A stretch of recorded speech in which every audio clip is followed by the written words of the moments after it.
I've said this 1,000 times. Residue is king. And if you haven't noticed, I happen to have a lot of it out here. One of the tenets of soil health is keep your soil covered. And we're going to see exactly what happens when you don't keep your soil covered versus literally right next to it. We're here in my triticale field, and you'll see, left a little gap with the air seeder. My bad. Thankfully, it's going to help me prove a point today. Recently, we have been blessed with some rain. Much needed rain, and thankfully also have missed out on some of the nasty weather that tore through Nebraska and last night, Oklahoma.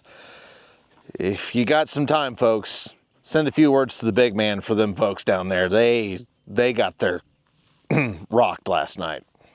Last night we didn't get a whole lot. About 20 hundredths, 25, depending on where we were at on the farm. So, here's where it's dry. Let's take a look and see what we've got underground here. So, kind of dry on top, but there's some moisture underneath there. But yet, we've already lost a little bit on the surface. So there's where we were. And we're going to lift up and go 2 feet away. That's just muddy. Just in a day, less than 24 hours, the spots where there's gaps and openings that have the ground exposed, it's already dried out. Now, there's an argument to be had here whether or not that's good, especially coming into planting season. Faster it dries out a little bit on top, faster it can get in here and plant. I do understand that, but it's the broader point I'm trying to make here, so bear with me a little bit. If I already lost that little bit in less than 24 hours, what am I going to lose in the middle of July when it's 114 with a hair dryer, convection oven, whatever metaphor you choose to pick, of wind just blowing through and losing all the moisture to evaporation? All this triticale eventually is going to just get laid down flat.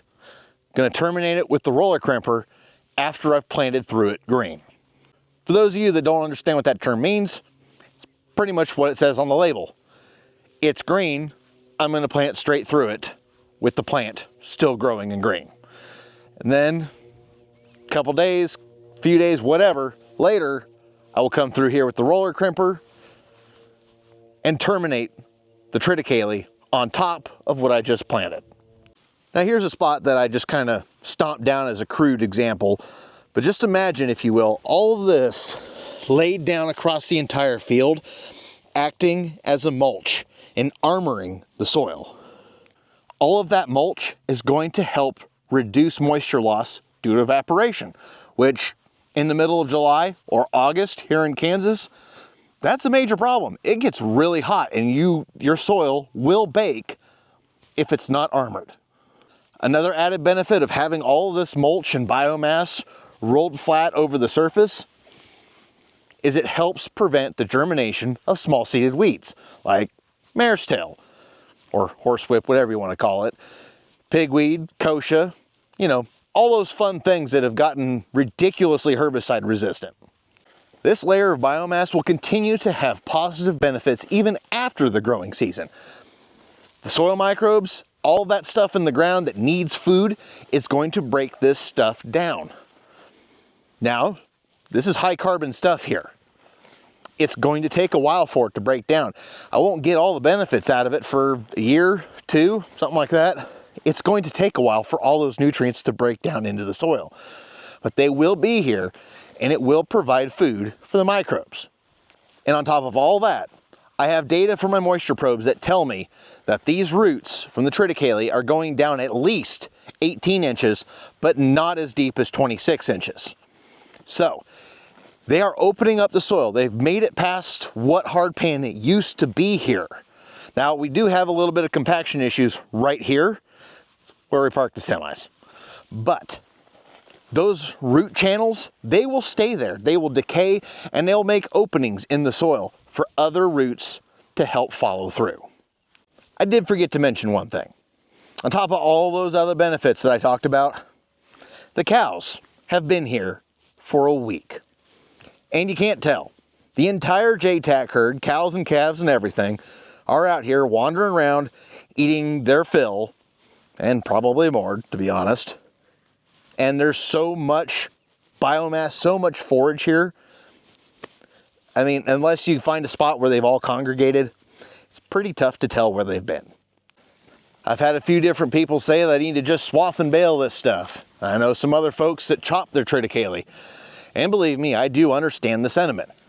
There's a lot of tonnage out here, and I do understand the urge to just lay all this down and get just a boatload of bales off of this.